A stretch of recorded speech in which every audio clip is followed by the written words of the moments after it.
Very good evening to all of you. On behalf of Auditing and Assurance Standard Board of Institute of Chartered Accountant of India, I welcome you all in today's 124th CP program organized by AASP of ICI. Today's 124th CP program for this council year, and today we are organizing one webinar that is on very important topic IFC, Internal Financial Controls over Financial Reporting. And in order to tackle this very important topic, we are having with us two learned speakers, CA Amit Gargji and CA Gaurav Popliji. So on behalf of AASP of ICI, I extend my heartiest welcome towards both the learned speaker, Amitji and Gauravji. Welcome to you both the speakers. We are having with us two moderators for the today's session, CA Simran Bhardwajji and CA Govind Singhal.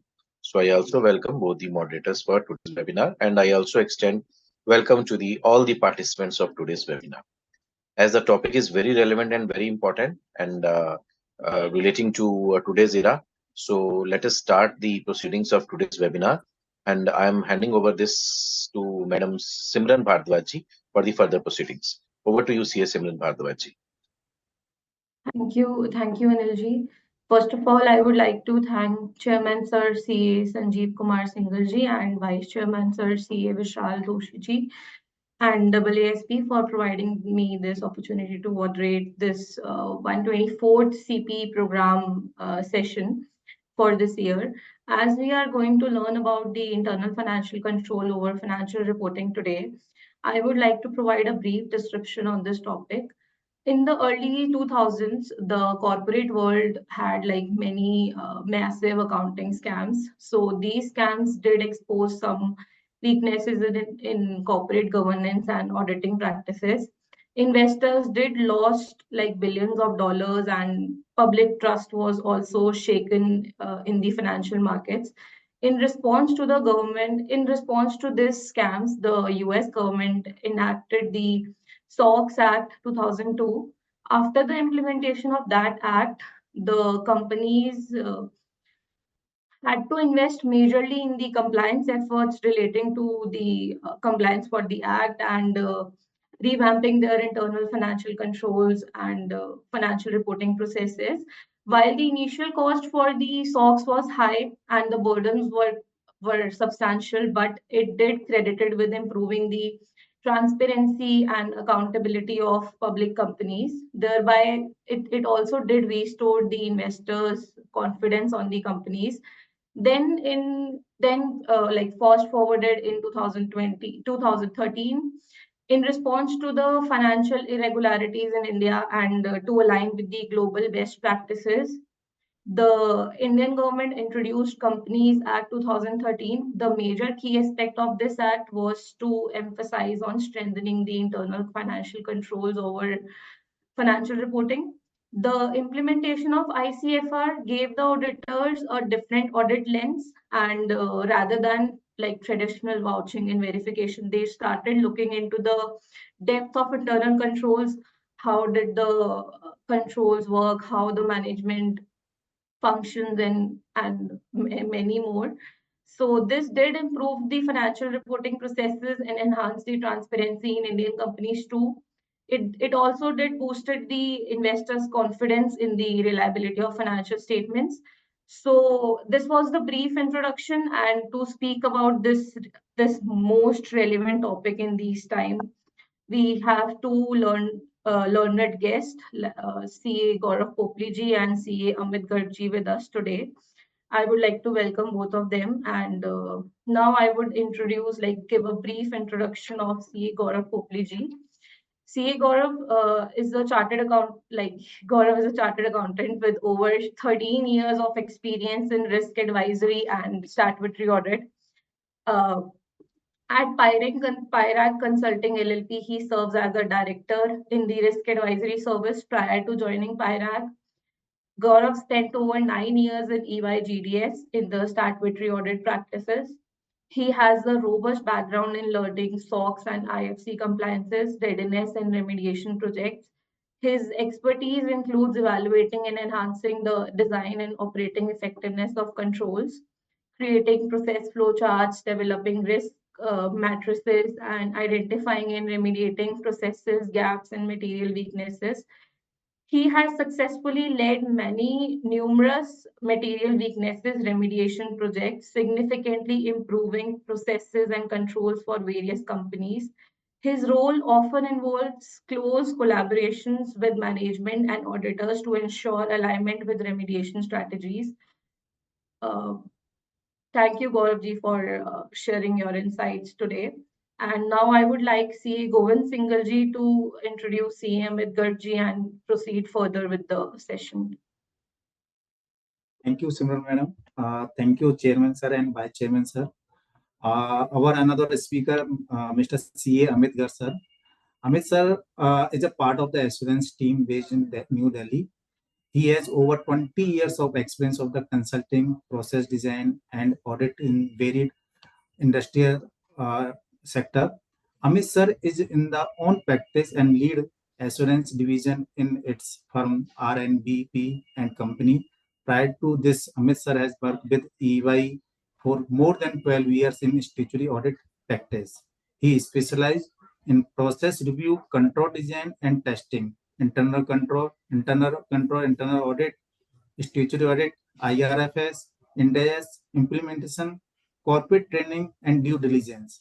He has very good project management skill, having lead large project with involving multidisciplinary team and work against tight deadlines. Amit sir is also developing some automation tools relating to audit financial statement, which will ease in preparing India's AS financial statement by uploading trial balance and certain other information. Amit sir is also faculty of the IFRS NDS course conducted by Institute of Chartered Accountant of India, Delhi University, and Business Management College. In addition to this, Amit sir has also experience in handling capital market transaction. I hope this webinar will be a great insight to all our participants. This topic is very useful for us. Now I hand over to CA Amit sir. Thank you, Govindji. So just directly, as a lot of time has already been taken on the introduction, so I'll quickly jump into the technical session so that you can have the maximum benefit out of it. So let me share with the presentation.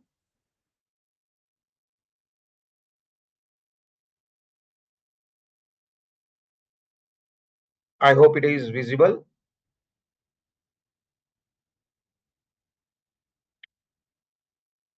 Yes, sir. Okay, thank you so much for the confirmation. So as you know that the word indicates means internal financial controls over financial reporting.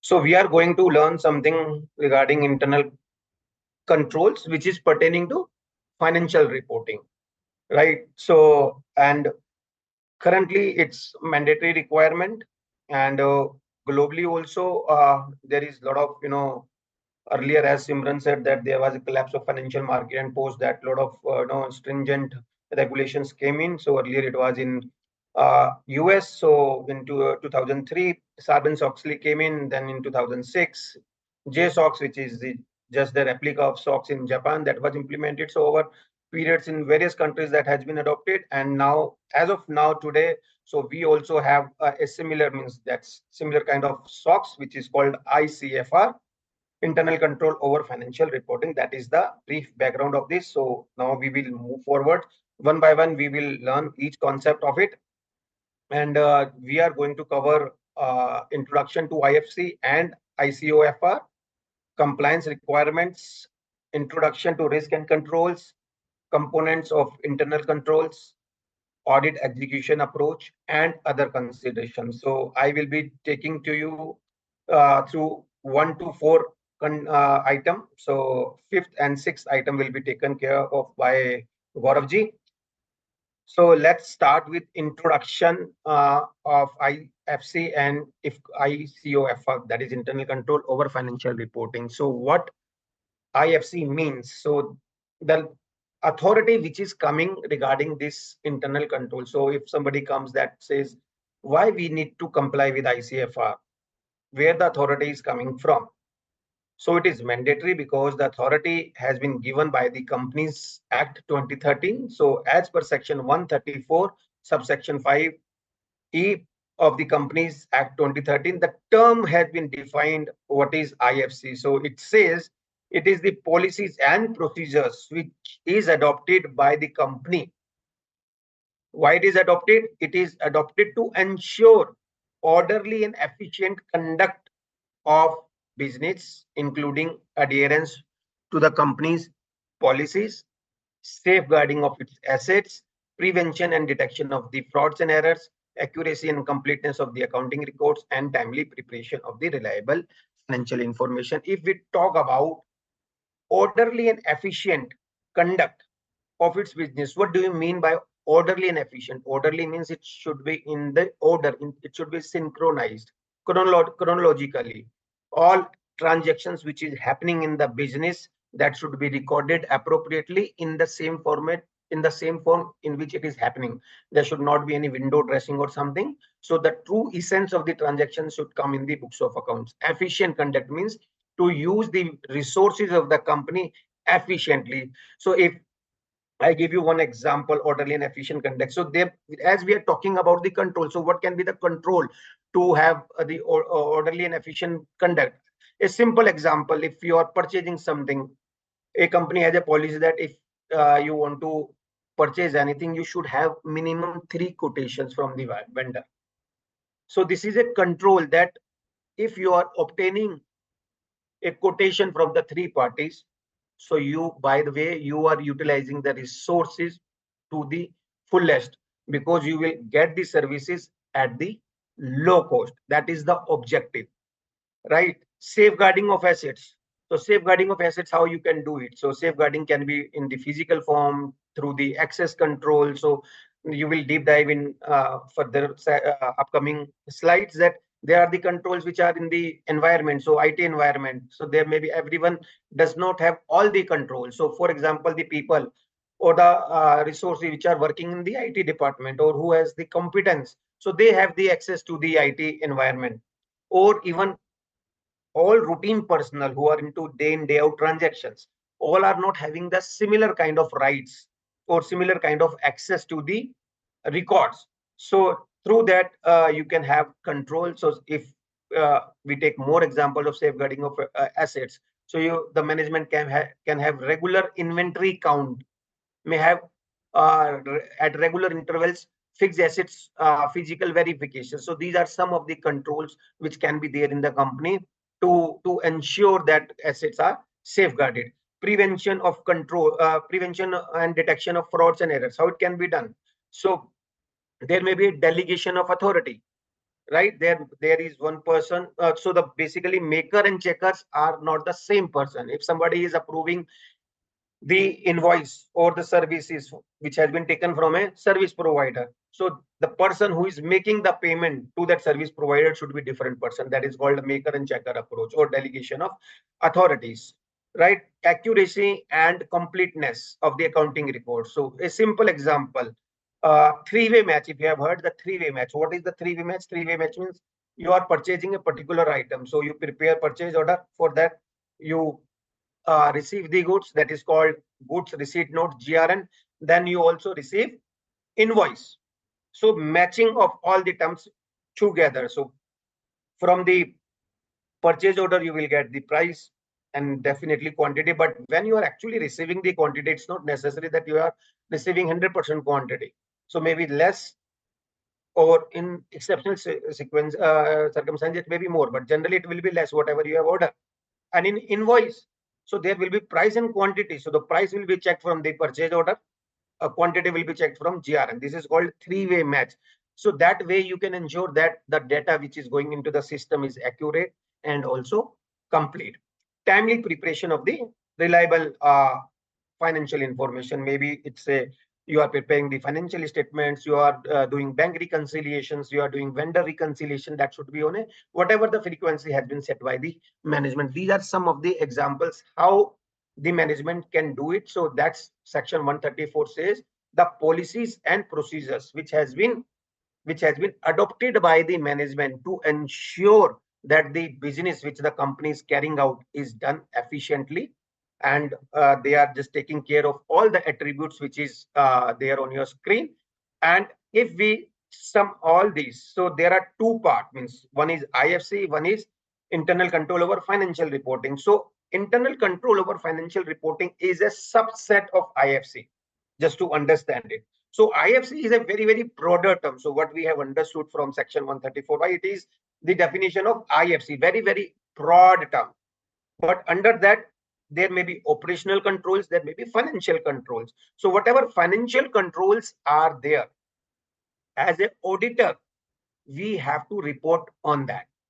So if you see the equation on the screen, internal control over financial reporting plus operational controls plus fraud prevention control is equivalent to IFC. So if in layman terms, if I say accuracy and completeness is definitely impacting your financial reports. Timely preparation of the information is definitely related to financial controls. And maybe there may be an overlap of safeguarding of control and detection and in orderly efficient, which is partly relating to operational control. So if I give you another example, obtaining a 3 quotation is more of a operational control, because you want to optimize the use of the resources which the company have, right? But as an auditor, we have to report, or we have to verify the things which are impacting the financial. Till the stage just you have obtained a 3 quotation, it has no financial impact. But once you create the purchase order based on the quotation, whatever party you select, and you create purchase order, that is the point from where the financial impact starts percolating in the system. So that is the difference. So as an auditor, we have to focus on internal control over financial reporting. But yes, as far as listed companies are concerned, so we will discuss various at various level, the management or the independent directors, they have the responsibility. In case of listed company or public company which is not listed, they have more responsibility to have their controls in place, and which in turn is required by is verified by the management. But again, our verification is limited to the controls which are of financial nature. So that's the word, internal control over financial reporting. If we understand what is IFCO, internal control over financial reporting, it is a process designed and effected to provide reasonable assurance. What is reasonable assurance? Reasonable assurance means we cannot give 100% reliance. Every system, even audit, be it a audit or it is a control system, each process has its own limitations. We will understand some limitations also in upcoming slides. There may be, as we are relying on the detail which is being provided by the management, there may be collusion between the employees or among the different stakeholders. So there are limitations. That's why we cannot give absolute assurance. So the standard also and the act also requires us to give a reasonable assurance. But again, a reasonable assurance is also a very high level of assurance, on which basis the investors or the public at large or all stakeholders are relying on your report. So you have to be very vigilant when you are testing the controls and you are providing your report on ICFR. You have taken care of all the aspects or attributes which is given in the framework. So we have a very detailed framework which is in guidance note. There is a guidance note on internal control over financial reporting, and all the aspects has been detailed out in that guidance note. And implementation guide is also there, how you have to implement that, what are the attributes, what a lot of examples are there. If you go through that, you will be able to understand all those aspects. So just coming back to reasonable assurance regarding what? Regarding reliability of financial reporting and preparation of financial statements. So reliability of financial reporting. And if we are talking about preparation of financial statements, but before preparing the financial statements, there is a huge underlying data based on which the financial reporting is happening. So as we've seen in the previous slide, so maintenance of records. So ultimately the raw material is that for the financial statement. So we have to ensure all things are happening in the manner which is required by the law.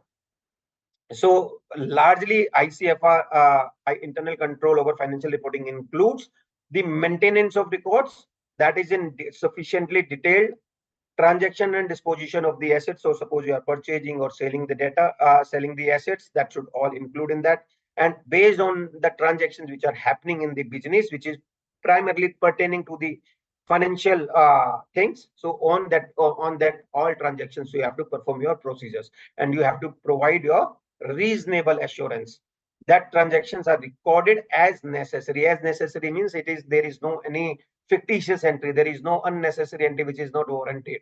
So all the entries which are there, which is being recorded, has sufficient backup, and that are the legitimate transactions. All receipts and expenditures are actually happening and actually being paid for the business purposes. Business reasonable assurance regarding prevention or timely detection of unauthorized acquisitions, use, or disposition of the company's asset that could be a material effect. So as we have discussed again in detail, that as we have to give the reasonable assurance on the internal control over financial reporting, and ICFR includes the records based on which the financial statements has been prepared. So in detail, definitely Gaurav will discuss what is the audit strategy and how it is to be audited, each aspect of that. But broadly, the ICFR report consists of the maintenance, basically what you have to verify, maintenance of records, which includes details and accuracy of the data, authorizations. Authorization means there is delegation and somebody is approving it. It's not like that only one person is approving and the same person is doing all the things. But in smaller organization, you can see that there is not much staff. There are only few staff which are doing, they are doing all the activities, but ensure that somebody is there at least who is authorizing and who is actually transacting that. If that is not the case, at least somebody at other level is reviewing the final outcome. So you have to design, it's a judgment. So how you have to ensure that the transactions have been actually happened, and that is in the right speed. Safeguarding of assets, as we discussed, that may be physical or that may be access controls. So all these things encompasses in the ICFR. Okay, so this is the brief about and the difference between internal financial controls versus internal control over financial reporting. So IFC is very, very broad things, whereas ICFR is a subset of IFC. So in broader terms, operational controls plus financial controls plus and fraud detection together is IFC. So as an auditor, you have to focus on ICFR. Operational and detection of fraud is majorly on the management side. So this is the scope, means to what entity and how this IFC and ICOFR is applicable. So there is a section, means section 134 subsection 5 says that there is in the case of a company, there is a responsibility on the directors. They have to issue a director responsibility statement, in that they have to explain that there is adequate controls.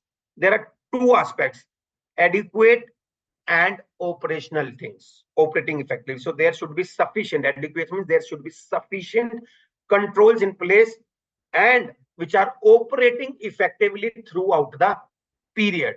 So as an auditor also, you have to comment on in your audit report on two aspects: adequacy as well as operating effectiveness of the controls. Right. So IFC is mandatory definitely at the company level, especially at public listed company, because director has been specifically asked for that. You have to give a declaration in the director responsibility statement saying that there are sufficient IFCs, there is appropriate IFC in the company, and they are adequate and working effectively throughout that period. Then there is an audit report, as audit is required.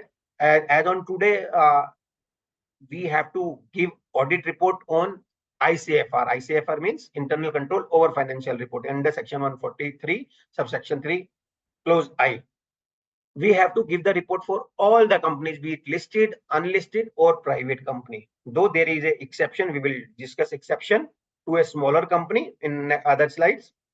Then there is another requirement, audit committee. In audit committee, as per section 177, the companies which are public, means it may be listed or unlisted, but public company, they have been asked that you ensure, audit company has to ensure that there is a sufficient sufficient internal control over financial reporting. So they have to satisfy themselves. In the similar way, independent directors, as per Schedule 4 to Companies Act, the similar kind of requirement is that independent directors has to ensure and satisfy themselves that the internal control over financial reporting, internal controls related to financial reporting are there in the company.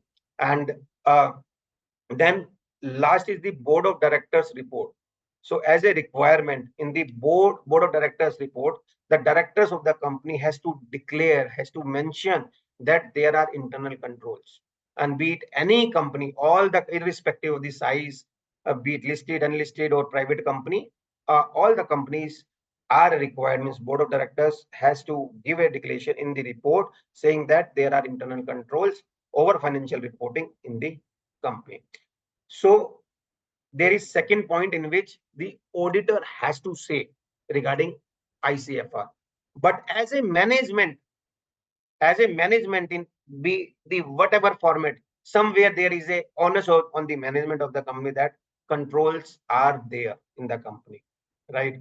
Now I will say, as of now, ICFR report is mandatory, but it doesn't mean the earlier, means before ICFR scenario, where before integrated audit scenario, controls was not there. Control was there.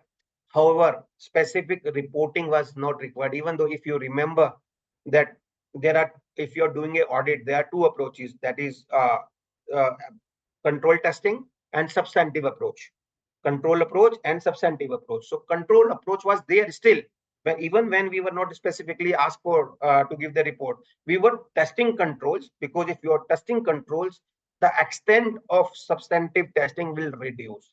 So it depends on the results of the control, whether effective or not effective, that will decide your substantive testing. So that was still very prevalent before this integrated audit scenario.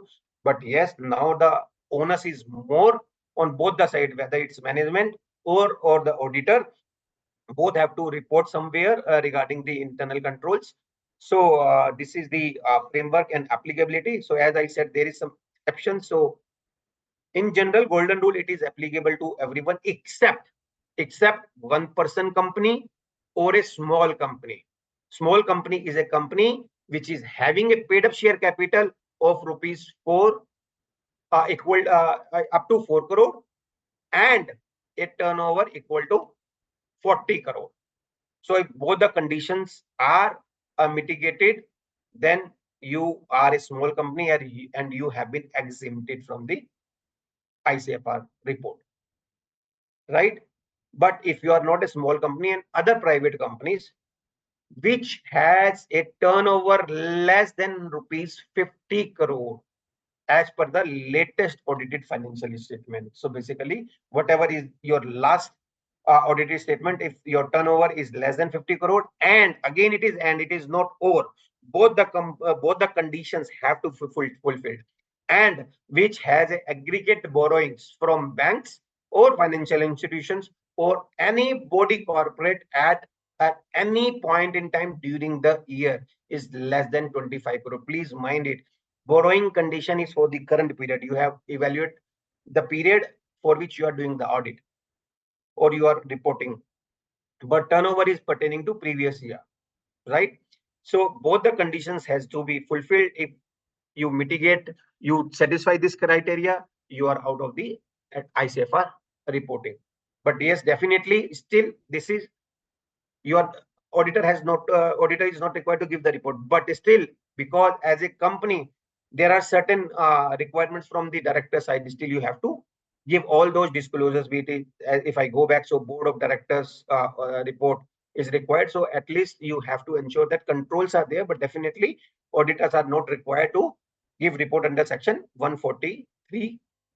So this is from the perspective of the auditors. But as a management, definitely you are running a business and you have to ensure all controls are there in the company.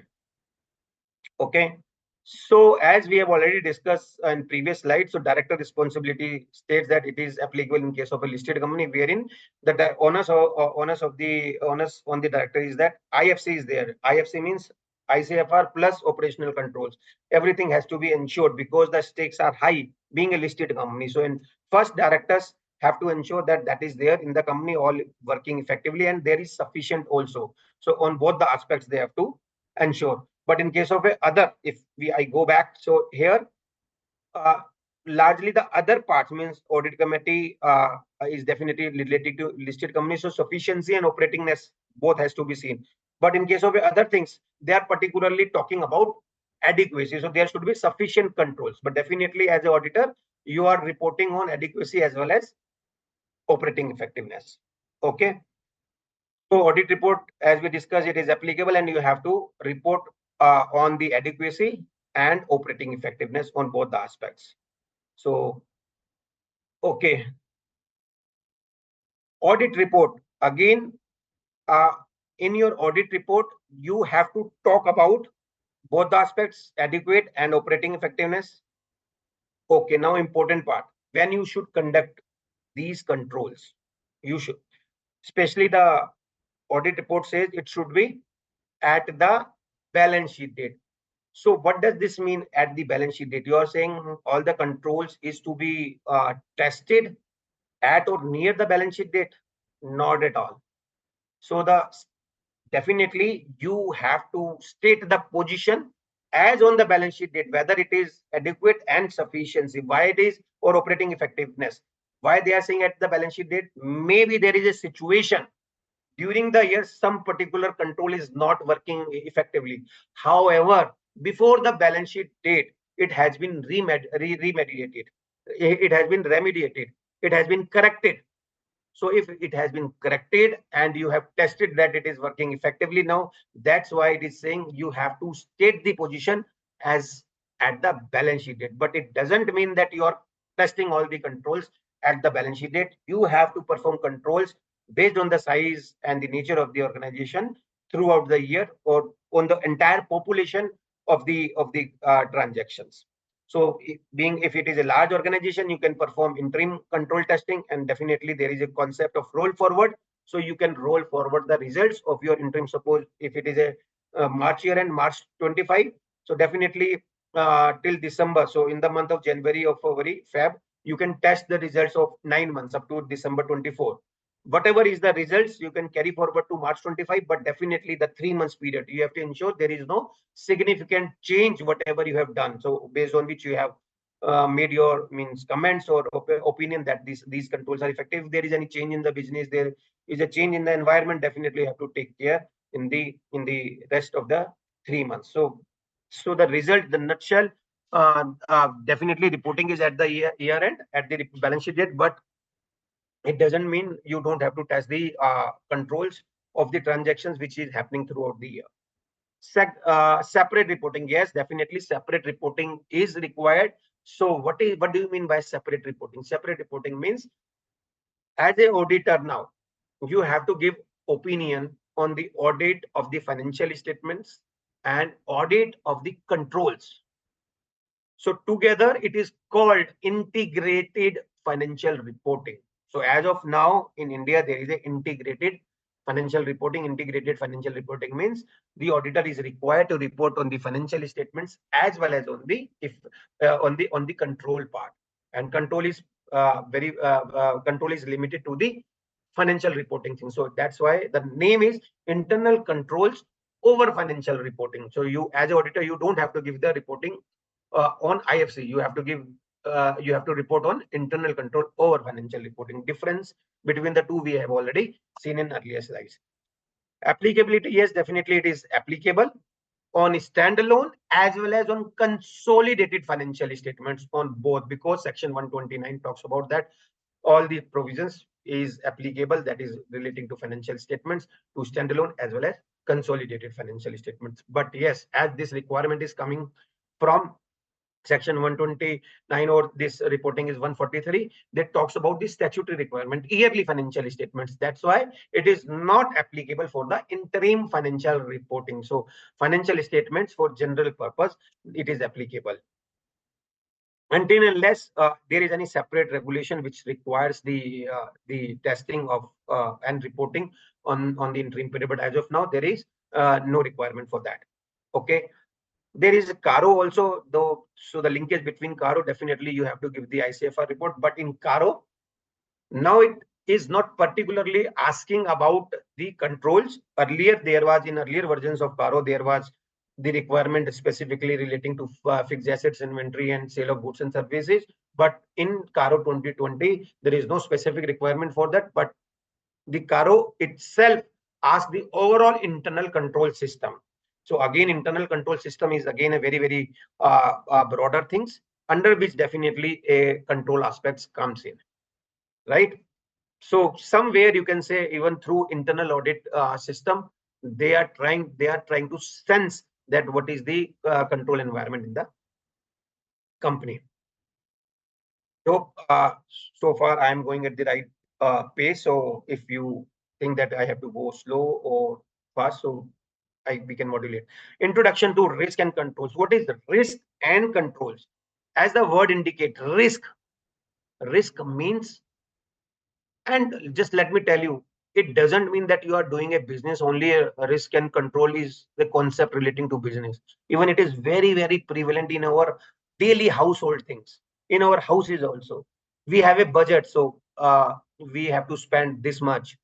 So that's the control, that we have to spend only, for example, 1,000 rupees. And what is the risk? I can end up spending more than 1,000 rupees. So that is the risk. So in the similar way, in business also, there are the risk, there are the controls. So risk is that whatever should not happen, that is the risk. But to stop that risk, to mitigate that risk, is the control. So there is a full-fledged standard, that is standard on auditing, that is 315, which talks about the 5 broader components of a system of internal control. So whenever we are talking about internal control financial system, so we have to ensure all these 5 components are there in the entire design of the internal control in the organization. Okay, the process designed and implemented and maintained by those charged with governance, management and other personnel to provide reasonable assurance about the achievements of the entity's objectives with regard to reliability. So this is the same thing which they are talking about and which has been explained in essay 315. So let's see means what these 5 environment talks about. So these 5 components is also internationally accepted, and there is a COSO framework which is applicable in the global scenario. So similar, so this is the same replica in India also. So you can say the control testing or control environment which you are dealing in day out is prevalent globally. So you are at par with global. Don't think that just it is very limited to Indian scenario. It's at par with the global scenario. Okay. Okay, so let's move on now. What is the role of the auditor? Again, the role of the auditor is just to identify and assess the risk of material misstatement, whether it is due to error or fraud at the financial statement and assertions level. So there are 7 assertions at financial statement level, right? At which you have to, if I give you simple example, revenue recognition. What is the risk in revenue recognition? There may be overstatement of the revenue, so we technically call it a cut-off procedure. We technically call it a cut-off procedure, means revenue can be overstated. Overstated how? This is the risk. Like the dispatches or the sales which should be booked in the next period has been booked in the current period itself. That is the risk, because that way you can overstate. But now you have to assess what is the control, or the management has to place the control this. So there should be a control within the management saying that whenever dispatches happen, so if you are selling the goods on X works basis, means as soon as it goes out of the factory, you can recognize your revenue. So you have to ensure from the gate register that whatever consignments are going out after that particular or the last day, that should not be recorded in the system. So it may be manual, it may be automated, it depends on the size and the nature of the organization. So that way management may have controls in place within the business, so that you have to ensure how you can verify it and how you can satisfy that these controls are there, they are working effectively throughout the year. Okay. Limitations of internal, as we discussed earlier, again, because we are giving a reasonable assurance. We are not giving absolute assurance, and even absolute assurance cannot be given because you cannot verify 100% transactions. We are doing a risk-based audit. What is risk-based audit? Risk-based audit means we are taking the entire population, we are getting certain samples based on sampling, which is representative of the entire population. We are testing only those transactions. Based on that, based on the testing of limited number of samples, we are opining whether it is working effectively or not, or whether it is sufficient. So when we are talking about sufficiency, so we are basically talking about design. So if design is effective, so that can be done through walkthrough, right?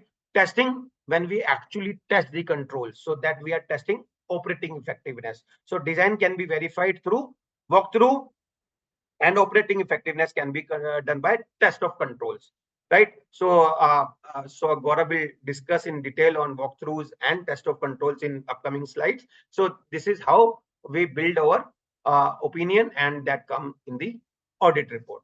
But again, we have to give reasonable assurance, not absolute assurance, because of these are the some of the examples why we are not giving absolute assurance. So this is something we have discussed. What is the applicability? What is the scope? What is IFC? What is ICFR? Right now, let's discuss what are the components. What is the environment of the control? So there are 5 broad components, but this seems very small. When you practically execute, it is a huge task, definitely. But again, huge, it depends on the size and the nature of the organization. So for a smaller organization, there may be limited risk and limited controls. But as the size of the business grows, the number of activities, number of risks, and number of controls will definitely increase. And that way, the fourth point, that is the information system, will play a significant role. And the third point also, that how effectively you are using the IT in the organization. So let's focus on the control part. That is the first component, control environment. What do you mean by control environment? Control environment is something, so it is also called a top-down approach. Top means the management. So management is setting certain controls. So these are the broader categories: communication and enforcement of integrity and ethical values. So as a management, there is a code of conduct. There is a policy statement which says that how the employees of the organization should behave. What are the code of ethics which the employees or the stakeholders within the organization should act, right? Then commitment to competence means what is the talent, how we can keep the skill and knowledge into the business, what are the policies around it of the management. Participation by those charged with governance. Basically, they are saying the audit committee or the board of directors, how they are oversighting the overall functioning of the system. What are the oversight means? If you talk about section 177 audit committee, so this is the same thing. Those charged with the governance, how they have the responsibility to ensure the system is there. So internal control system is there. Organizational structure. What it talks about, organizational structure says that there should be a line of responsibility. What are the functional heads? Who is reporting to whom? Delegation of authority. These are all some examples of these items. Assignment of authority and responsibility. Again, the delegation of authority. Human resource policy. What a very, very important role of HR policy means, if the company want to retain talent, definitely they have to reward the employees. And if some employees are not working effectively, or there are nuances, there are fraud and errors has been detected, what is the action from the management side? So they should set the example. So these are basically the top level. At the top level, what is the tone of the management through which they want to send the message that this should be the environment. So basically, they are setting the controls largely, how the employees should behave, what are the policies, how the HR policy should reward if there is a talent, the employees are performing. So this is the very, very broad level. So this is called the entity level controls also. So these are very broad controls environment. Then second is the entity risk assessment. Entities risk assessment means at a transaction level also now, right? So now there is entity level control. Under entity level control, there may be process level control or transaction level controls also. But if there is a process, there will be risk. Again, what are the risks? Changes in the operating environment. So there was some policy, but government has changed certain policy now, due to which there may be a huge financial impact. Like if you are dealing into a plastic items, there may be a ban on plastic item. So that is the what is the manage. This is the risk, and what is the management control around it? How they will deal with it if one particular item means in which the management is dealing, if that is banned. What is the future of the organization? Whether they are coming out with this alternative product by bringing new personnel, whether new energy or new product can be brought into the organization. Revamped information system. Suppose in your organization is growing at a high pace, or then what are the new information system you are bringing in? Or there is a change technology, new technology. Are you coping up with the new technology? New business models, corporate restructuring. Suppose there is a high cost, company has taken a huge debt, whether they are planning, there is a risk that because there is a high burden of interest. So how they can reduce the interest cost? What are the controls to constrain that interest cost? Are they repaying the loans, whatever the earning within the system, whether they are expanding or they are repaying? So that balance they have to see. So these are the risk within the organization, but how the management is dealing with that? So you at first stage, management to assess it. At a second stage, you have to verify it. So definitely whatever we are talking, that management has to do it, but as an auditor you have to verify it. If we come to the control activity, so risk we have seen in point number 2, risk and control, point number 3. So whatever risk are there in item number 3, what are the controls? What are the controls for that? So there is a data review, there is a new technology came in, physical control, regular inventory count, regular fixed assets verification, segregation of duties. These are some of the examples. These are some of the examples for control. But there is a numerous controls. There can be numerous control. There may be numerous risk. But again, it depends on the size of the organization, and first how management has built in their control environment within the system. Then information system, how the company, how the management is incorporating or using the information system. So identify and record all valid transactions. So through the use of technology or the system, if you are inputting any, like I have taken the example of three-way match, I correlate it here again. If system is there, if invoice, you have a price of 5 rupees of a particular item and you have received 10 quantities, so the bill should be of 50 rupees. But if you get the bill of 60 rupees, maybe the price has been charged at 6 for 10 items. So system should stop the processing of transaction. That is the system controls. So control, whenever we are talking about controls, it may be manual controls, it may be IT controls. IT controls are called application controls, or it may be a mix of both. That is called IT dependent manual controls. One example, aging. So first, a basic information is coming out from the system, and based on the requirement of the schedule 3, you are customizing that into particular bucket to present in the financial reporting. That is IT dependent manual control. So the fourth is how information system is working within the organization. Then fifth is monitoring of controls. Monitoring of control means there is entity level controls. You have identified risk. Then there is, you have identified controls. You have inbuilt your technology. Now everything is happening, but who is monitoring? So there should be a monitoring control, so that in which you can have management review controls. Or more example is bank reconciliation review. So if management has a system that bank reconciliation should be done on a monthly basis, whether somebody is report is being prepared, reconciliation is being done on a monthly basis. Whether somebody is reviewing that monthly reconciliation, if there is no review control, then maybe the employee who has been given the responsibility to prepare the reconciliation will stop, because there is no review of that. Nobody is asking. So you should have a appropriate monitoring controls as well.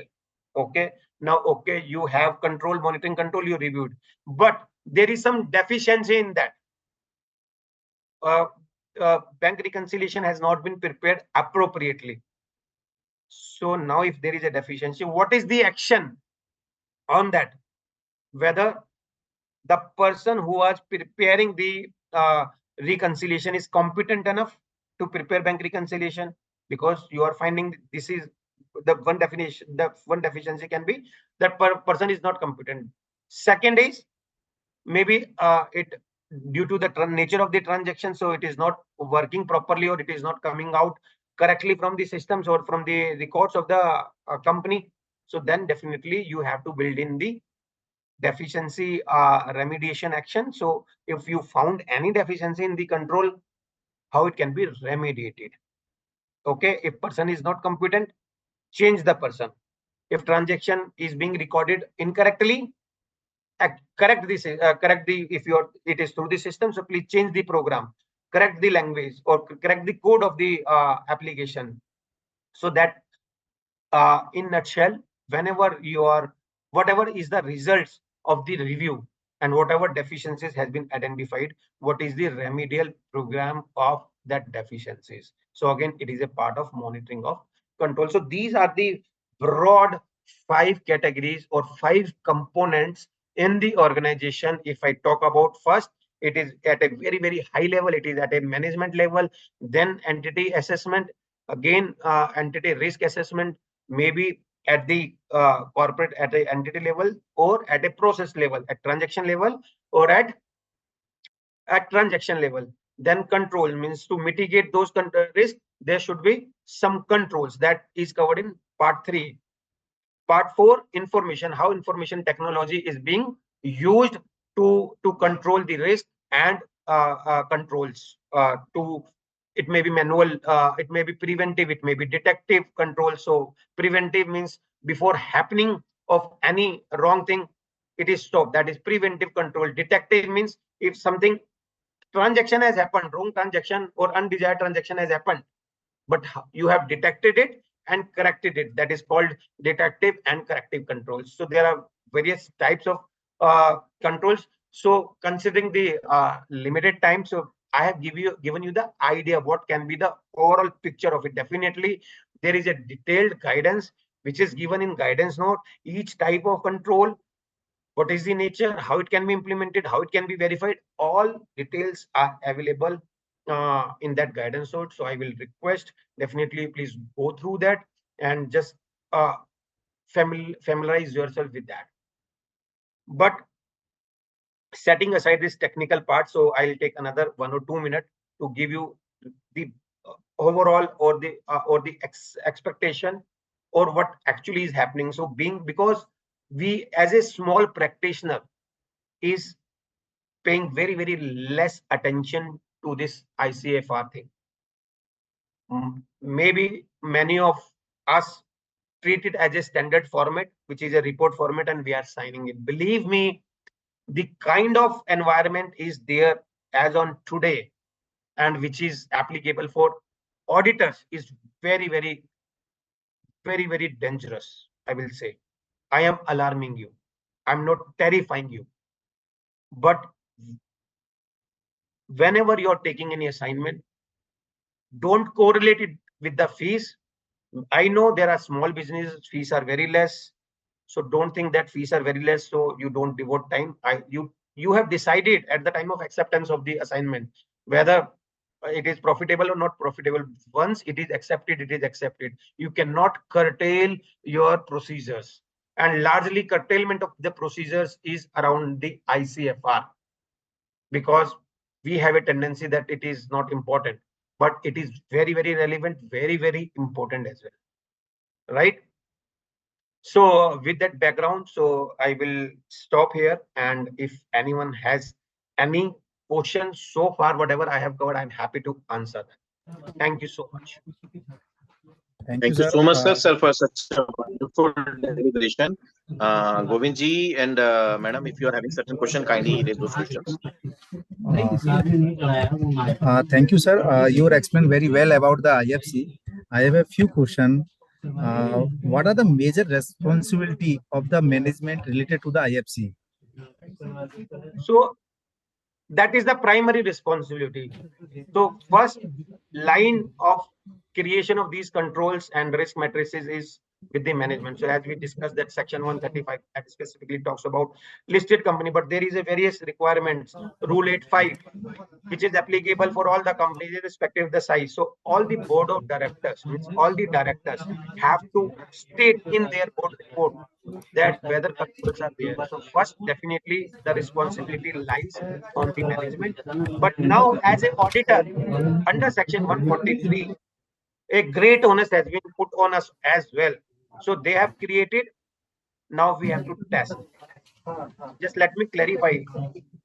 For example, management has created an entire system, and even they are testing it for their employees. The same controls or same transactions, not same controls, the same transactions cannot be verified by the auditor. Auditor should take a different set of transactions to verify independently. So it should be independent roles. Management has different roles, auditor has different roles. They have to do independent testing for reporting as required under section 143. Now I have another question. Uh, how are the internal financial control different from internal control over financial reporting?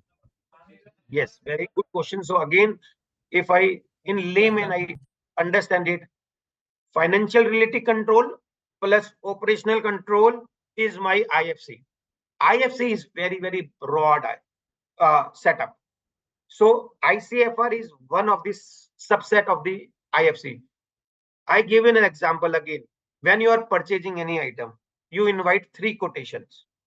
So that is operational control, right? But once it clocks in the system, it becomes part of the financial records. Then as an auditor, my responsibility starts.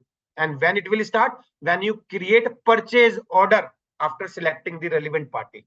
So from there, the ICFR thing will start.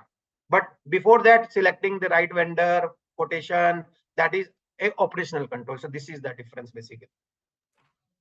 Thank you, sir. Thank you. And IFC starts much before the ICFR control starts and ends much after the end of the ICFR.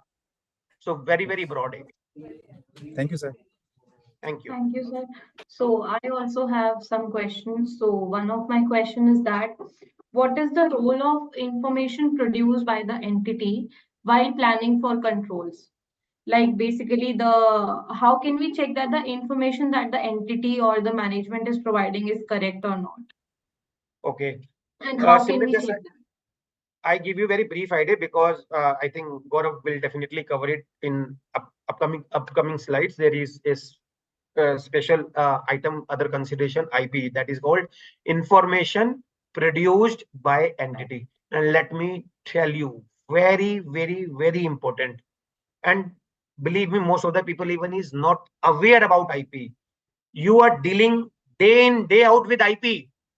IP is any information, any report which you are getting from the management is IP. Small example, you are getting aging report, it is IP. You are getting depreciation computation, it is IP. Now as an auditor, what is my role in IP? IP means you have to check whenever any report is being given to you for verification. Simple example, aging. How the management prepared the aging, what input or the parameters you actually see. You just get it generated in front of you. You see what are the parameters are being is being put in the system to generate that report. Identify what may be the wrong things. What can go wrong in that? Maybe the one important part is credit period. credit period is, for example, 30 days, but management has put 60 days. Now the debtors which are outstanding for more than 60 days will be called overdue. But actually, when you seen the paper, there was a credit period of 30 days. So that you have to see the logic, that is called parameters, which are being put while generating those reports are correct or not. And whatever is the output, whether that output is reconciling with the financial statements, that is the broad thing. But internally, if you see, you have to assess whatever report is being generated, what can go wrong in that. If you address what can go wrong, that is called attributes. If you address those attributes, you will find the solution. Okay. Thank you. It was a great answer. And do you have any real life example of any insufficient controls which have impacted the entity and their going concern? Like you can refrain from the names, but in any industry. Very recently, very live example. I have given the disclaimer on the ICFR, and let me tell you, your report on the financial statement and your report on the ICFR are both independent. It doesn't mean if you have qualified or disclaimed your opinion, your main report will be qualified. No, it is independent. As we discussed, there are two approaches through which the audit is done. One is control testing, control approach. Other is substantive testing. So maybe there is a scenario, as Simran asked, that any control which has impacting. So I am saying I have issued a qualified report because certain items was not performing as desired. So what is the risk? Risk is that any item, the outcome which I am expecting is not being generated by the system. So that is the risk. So I have issued qualified report because control was not effective. But maybe I can go beyond that. I can do a larger testing. I can take more samples and I verified that things are okay. And maybe control is not working effectively. You go on and test it at a very length. You just accumulated whatever is the error. You got it corrected. Now your financial statement is okay. So you need not to qualify that. So your main report is independent. But yes, definitely your ICFR may be qualified. There may be various reasons, because maybe I control. If I talk about revenue process, maybe your cutoff procedures are not working efficiently. There is a overstatement of the sales. There may be a unrecorded liability. So definitely, once you identify, that can be corrected. So your main report will be okay. But as far as your independent reporting is concerned on ICFR, you will definitely, it depends on the severity of the deficiency. Based on that, it may be qualified, it may be disclaimer, it may be adverse report. So definitely Gaurav will talk about that in detail. Okay. Thank you. Thank you for the answers. Thank you so much, sir, for such a wonderful deliberation. And you have covered all the questions relating to your part. And it was a wonderful deliberation. And we have gained a lot through your deliberation. So thank you so much on behalf of AASB of ICI for sparing your valuable time. Amit ji has to leave. He has some other engagements. So Amit ji has to leave. So I request the moderator to please start the further proceedings. Okay, thank you so much. Thanks. Thank you, sir. Thank you, Amit ji. Thank you so much.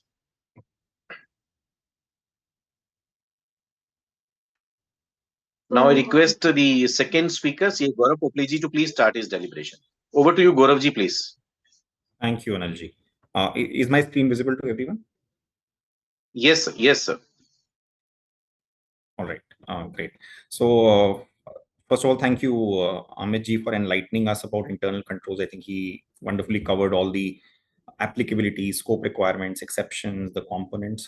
We've reached a stage where we can now start looking into how we need to perform this ICFR audit. So what I will be doing is I will be taking you through the entire journey of how we need to conduct this audit, how we need to plan for it, how we need to look at the design of controls, how we need to look at the operating effectiveness of these controls. The ultimate objective being we are able to develop our opinion on the internal controls over financial reporting. So this is an overall view of the entire journey of an ICFR audit. It starts from a planning stage. As I mentioned earlier, the next step is to evaluate the design of the controls. Then we, after getting a comfort on the design of the controls, then we move into the operating effectiveness of those controls, whether these controls are actually operating as they have been designed, and whether they are solving or reaching their objective for which they have been designed or not. And ultimately, then we form an opinion. So if I briefly talk about the planning part, so typically as any audit would start, we start from an understanding of business. We will understand what industry it pertains to, what kind of accounts are there which are material, because there can be number of accounts which are not even material for which requires an auditor's attention. uh, so when we understand and identify those accounts, we start looking into the flow of transactions. Let me take an example. Let's say we look at revenue as a material account. We start looking into the details of revenue, how the entry is recorded, what are the other accounts which are being hit. Another example can be when you record a revenue transaction, your other account is a receivable which is being hit in your financial statements. After understanding and reaching that stage, we would want to understand what are the risks pertaining to that flow of transactions. So we move into the more details where we analyze the process, look at what kind of risks are there in the process. The risks can also be known as what can go wrongs in that particular process. So the ultimate objective for us as auditors is to check whether these risks are mitigated by the controls which management has put into place or not. So after identification of risks, it is our responsibility to check whether there are appropriate controls which are mitigating these risks. Moving on to the next step, which includes basically understanding what kind of applications are being used. So that's basically an overview of the planning stage. So up till now, we are looking at identifying which accounts we need to look into in detail, and then what are the risks, what are the controls within those processes. After that, we take a deeper dive into the design of that control. We basically understand how the control has been designed, whether it is meeting the desired objective for which it is being designed. If we feel comfortable with the design of the control, then we proceed to the operating effectiveness of the control. If the design itself is not meeting the objective, then obviously we communicate it to those charged with governance so that they can make the necessary rectifications before the balance sheet date. And if there is enough time before the balance sheet date, we can definitely test the operating effectiveness and conclude, even give a clean opinion if it is operating effective as of balance sheet date. So that is a broad overview on the design and implementation of controls. After obtaining a comfort on design, the next step is to see whether these controls are operating effective or not. And it involves a bulk of testing. I will also take you through the sample size, what the guidance note recommends, wherein we pick samples, we actually test these controls on ground, whether they are actually working or it's just on the design side and it is not in operation on the ground. So that's where we look at the operating effectiveness at a practical level. The last step would be to form an opinion basis whatever errors we have encountered, deficiencies we come across. As auditors, we have to firm up our opinion on the IFC. As Amitji also mentioned, after we are firming upon our opinion on ICFR, even though there is no direct correlation on the opinion on the financial statements, but we'll see how there can be a little bit of a connection with respect to how detailed we need to do our FS audit. So I'll take you through this entire journey in the subsequent slides, but this is broad overview of how this entire flow of ICFR would practically happen. All right, starting with the planning stage. I think this is one of the most critical stages in any audit, be it an ICFR audit or whether be it a financial statement audit. So whatever client we are auditing, I think it is important for us to understand the client first, which industry it operates in. I will rather take you back to one of the standards on auditing. I think one of the standard talks about the materiality concept, which is SA 320. So in order to understand which accounts do we need to ultimately test, which controls and processes we need to look into, we need to first identify which are the significant accounts and which are the, let's say, immaterial accounts. So using the materiality, we basically arrive at what accounts we need to further evaluate in our ICFR journey.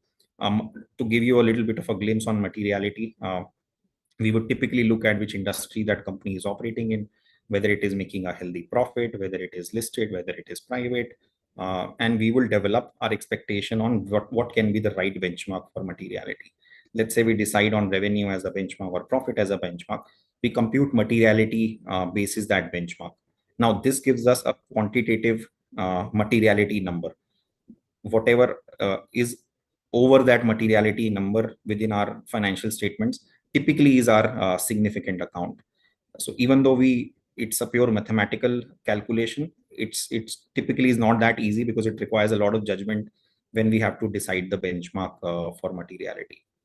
After applying the quantitative benchmark and arriving at significant accounts, we also need to consider the qualitative factors like what are the disclosure requirements, whether there's an account which is lower than materiality but has a higher risk, then we might want to include those basis qualitative factors. So the first step essentially is to identify which accounts are material for this audit, and then only we proceed further to the next step. So the next step typically will be for these identified accounts, we understand the flow of these transactions. Maybe I can take a couple of examples here. So let's say we identify revenue as one of the examples. We understood that revenue is a significant account for this particular company. So we will understand further in detail what is the flow of revenue as a account. So revenue typically will also involve your receivables on the other side. Similarly, when we look at procurement of any sort of goods, services will obviously involve procurement as a one part, and the other side will be your payment side. Ultimately, the payment will happen to those vendors. So we understand, we basically are breaking down these significant accounts into two, or let's say many parts, because we are looking at the entire flow and not only a significant account. So these are also typically known as your significant classes of transactions. So it's basically it basically refers to a group of similar transactions that are material to financial statements. So what we have essentially done is we identified few accounts which are material, which are our significant accounts. We further broke them down into further, which are the second step is your identification of significant class of transaction, the way we discussed the revenue example, where revenue being one part and then the receivables being the other part. Now, up till now, we have reached the stage where we have identified all the processes which we feel are material, and we know that these are the processes and the process flows which we as auditors need to look into. This essentially forms the scope of the audit. A lot of times you will see when we are picking up new projects for audits, even this is done in sometimes at the pricing stage when you have to quote a price to a client. So this also is typically done at that pricing stage, because essentially you would want to know how much time and effort and which accounts you will be have to looking into. So up till now, we've just narrowed down the significant classes of transactions we will be auditing further. Moving to the next step, rather I'll discuss the next three steps together. The next three steps includes identification of risks, significant classes of transactions. And if we are identifying these risks, whether management has put in appropriate controls which are mitigating these risks. And then what are the applications, ITGCs around these particular processes. So in simple words, if we have to understand what are the risks which management has identified, what kind of controls has management put in, we would to understand the processes in detail.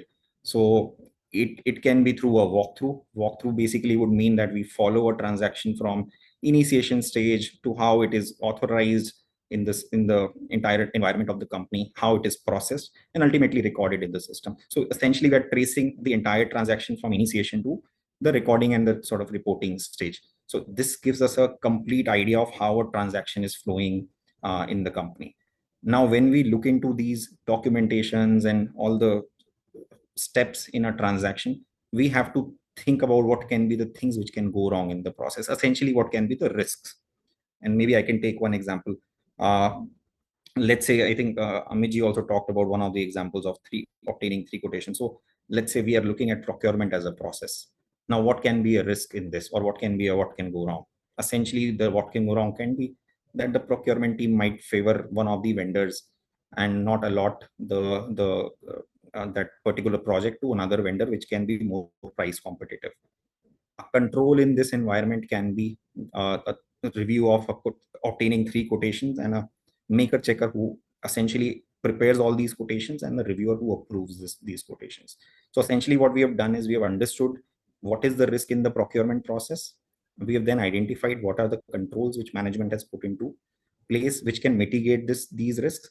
So essentially, we have understood this through a walkthrough because we have done a deep dive into a particular process.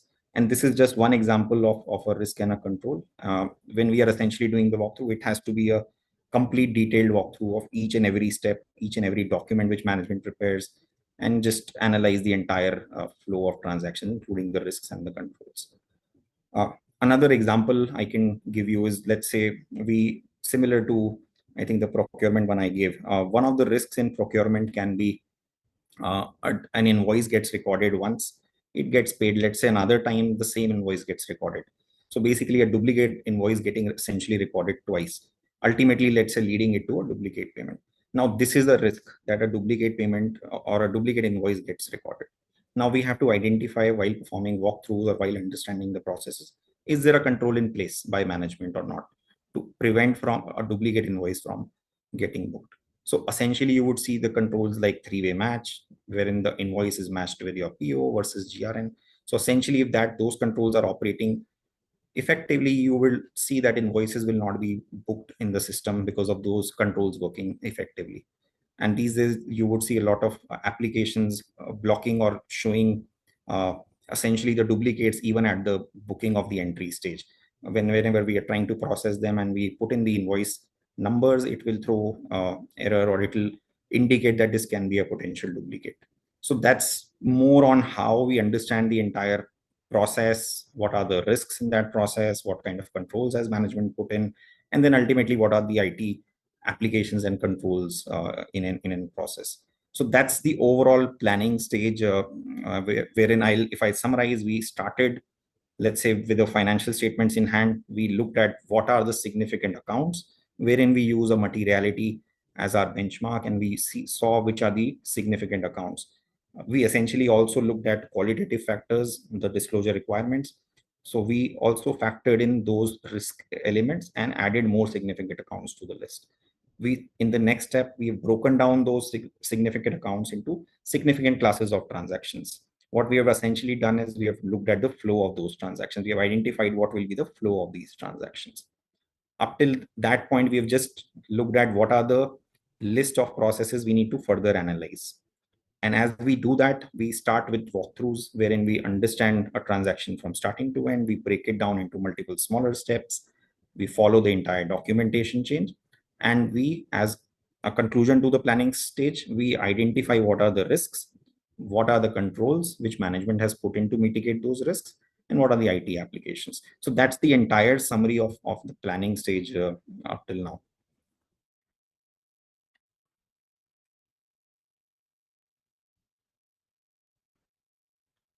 Moving on to, since we have just now talked a little bit about the risks when auditors are typically analyzing controls, when they are reviewing processes, when we are essentially at the early stages of the ICFR audit, auditors are usually suggested to follow a top-down approach.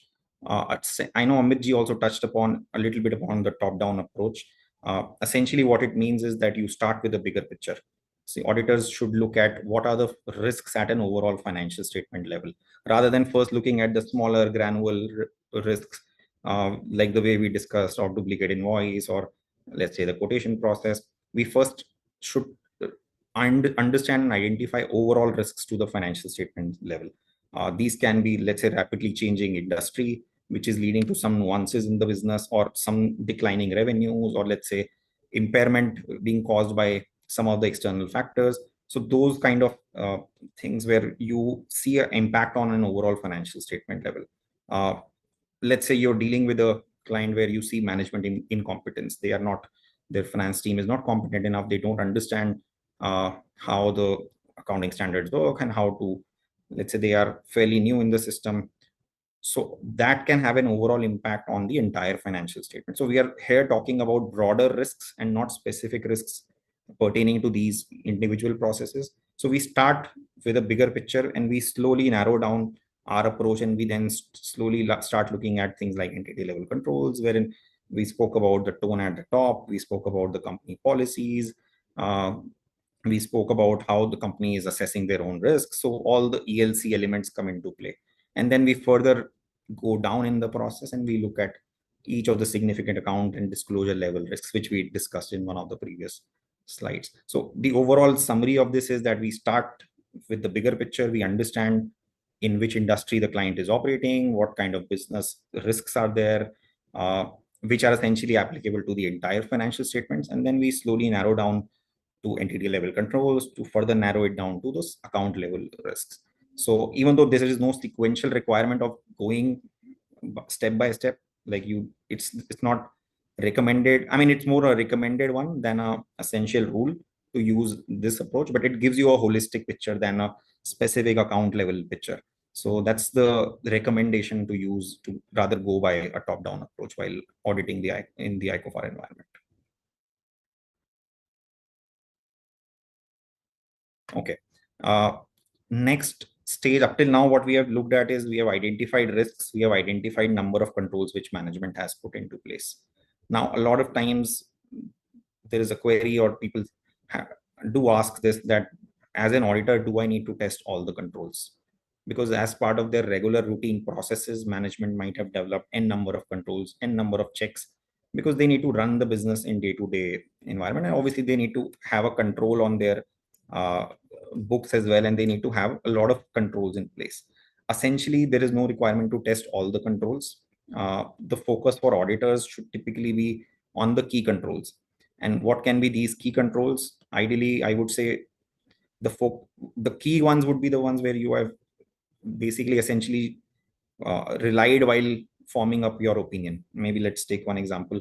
Let's say there is a control where a CFO on a quarterly basis reviews the revenue recognition, ensures that the revenue has been recognized in accordance with the accounting standard or not. So now if I, as an auditor, and while evaluating revenue, I have also factored that in, that this revenue recognition review is being done by the management. And if it's an important element as part of my audit procedures, essentially that will be my key control. If let's say there is some control, let's say an operational control, and we discussed a number of examples about operational controls, if those are not essential for you to form up your opinion, or they have not even impacted the financial statements at large, you might not want to test those operational controls as part of this. Anyways, the focus of ICFR is the financial side of things, the controls or the processes which impact the financials, and not the operational ones. A lot of times you would also see that to mitigate same risks, there can be multiple controls in place. Essentially, it is again not required to test all the controls which are there in a risk matrix given by the management. It should be, the focus should be the one which is the essential one. You should in fact look for the controls which are mitigating multiple risks, so that you can also appropriately reduce your effort, and the focus can be on more important controls. And definitely I would also say, if the control itself is not meeting its desired objective, those are the ones we should not further test because they are not essentially meeting their objectives. So up till now, we have identified controls, we have identified the risk, and we have now learned about how we can select the controls to test, essentially meaning that we are not testing 100% of the population. We are focusing specifically on the key controls. So this is the summary so far. Let me take you through the next step now. Okay. So once we have identified the controls, now essentially we will start testing these controls. We will start looking at design of the controls. We will then look at the operating effectiveness of those controls. We will see whether there are errors, whether we need to, how significant are these errors, whether we need to take an impact on our audit opinion, or whether those errors are, let's say, minuscule and maybe one-time errors, and we can sort of still not take an impact on the opinion. So the techniques which we use to perform the audit of these controls, so there are essentially 4 types of tools, or essentially the techniques which we use while performing the test of controls. The 4 being inquiry, observation, inspection, re-performance. Maybe I can take one example of each to make it a little easy to understand. Inquiry, as the word suggests, it's seeking the information from control owners. We are essentially asking, discussing the process with the control owners, evaluating their responses to those questions we are asking, or understanding through a verbal dialogue with these process owners, and learning more about the process.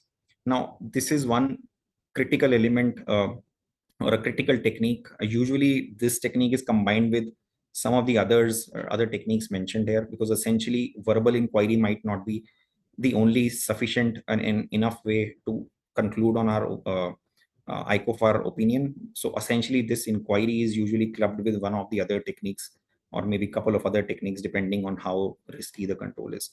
Now, why inquiry is important?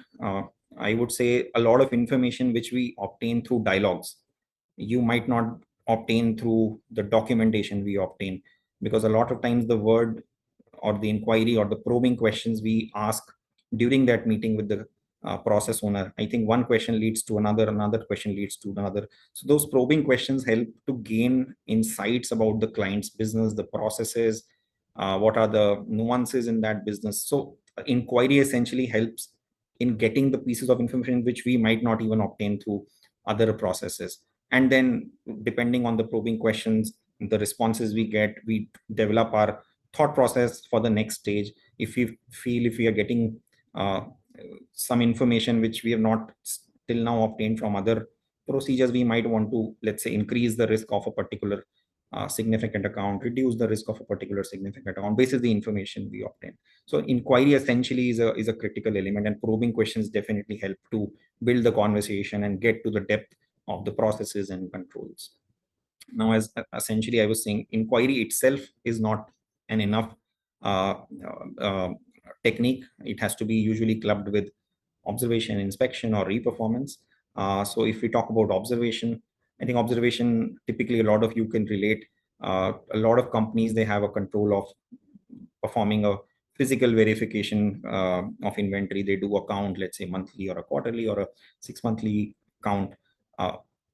And observation will be just to tag along when that management is performing the inventory count, observing how they are doing it, how they are looking at the slow moving inventory, whether they are taking into account while they are making the provisions for it, whether they have categorized those inventories separately, or all the inventory, even including the slow one, is in one place. It's not possible for them to bifurcate. So we look at all those elements. Observation can be an interesting technique, because for bigger companies, it might not be possible practically to do a complete inventory count, the example we took. So it might help us in understanding how management does this. Are there any loopholes, or are there any suggestions from our side which we can give to the management? That can only come in when we observe how this is being conducted, and whether the process is only on paper or it is actually being executed live by the management. Moving on to inspection. Inspection is a very critical technique. I would say the most used technique is rather inspection and a combination of inquiry. Inspection essentially means is that we are obtaining the documents from the company, from the management, from the process owners, and we are evaluating, going in the depths of those documents, understanding the process, or rather corroborating whatever we have learned through inquiry through those documents. So inspection typically is the most used one, because if you see observation, it is slightly more time consuming. It also means that you have to be present or available whenever that control is being performed to observe the control owner performing that activity. So usually you would see inquiry inspection being the most used ones, but depends on the risk. If there's a high risk, you might even want to pick up a reperformance as one of the techniques, which might be taking more time, but might give you more or better accurate results. Essentially, what reperformance would mean is we pick up that same control and we step into the shoes of the control owners. We reperform all the activities which the control owner essentially performs as part of the process. And ultimately, the objective is to see whether we are getting to the same conclusions or results which the control owner, when essentially that person performed that activity, he and us independently performing are reaching at the same conclusion or not. So that gives you an understanding of whether the control on ground is working fine or not, or whether it has some flaws in that. So essentially 4 techniques, combination of this, depending on the risk, depending on the situation, depending on the frequency of the control, the nature of control, these techniques will be applied in a combination.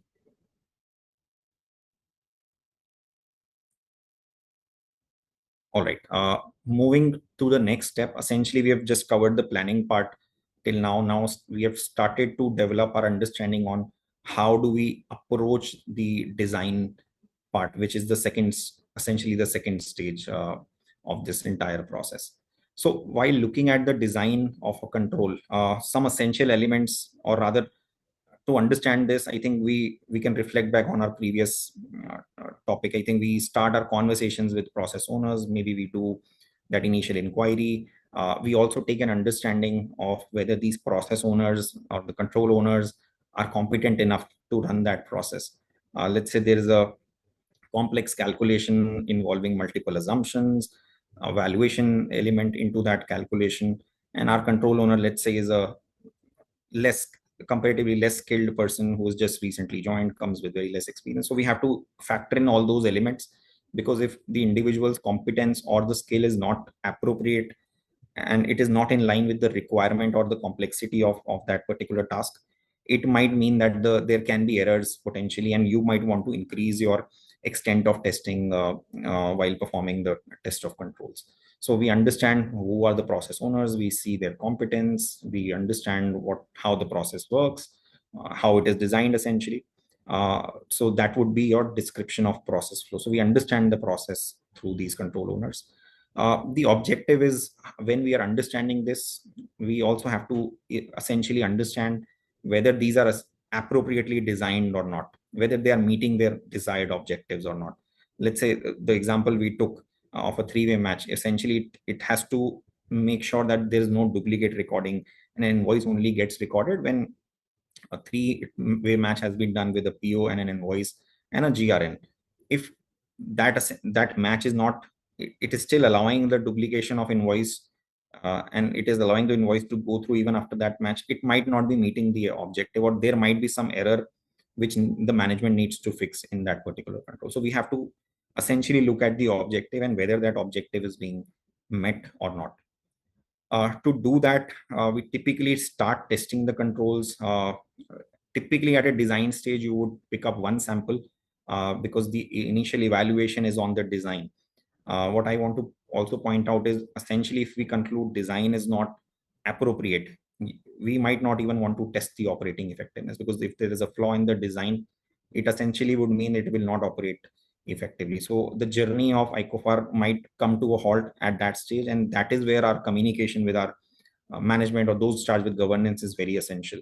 If while testing one sample, we see a lot of observations, or we see this is not appropriately designed, I think the communication can go from our side to those charged with governance or the control owners to fix those. It is essentially an opportunity for management to remediate these gaps, or let's say these flaws in their processes.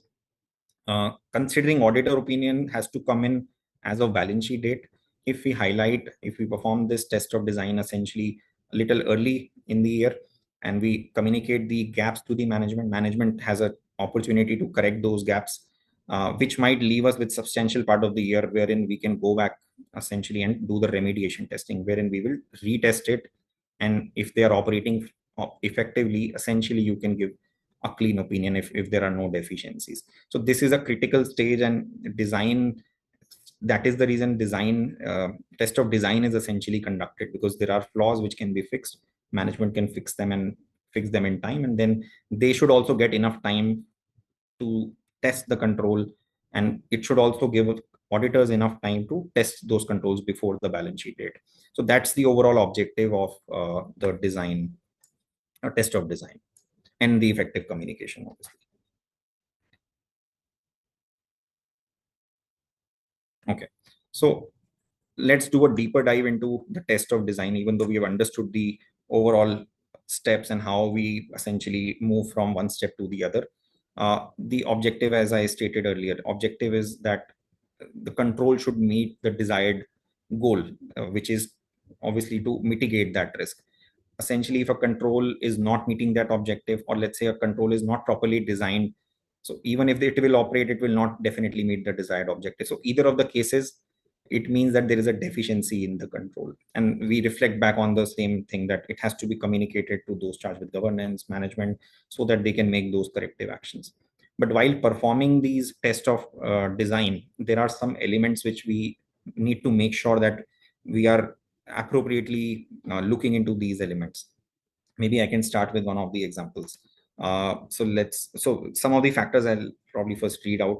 One of the factors can be objective and purpose of the control and its correlation to the risks. Maybe I can take one example.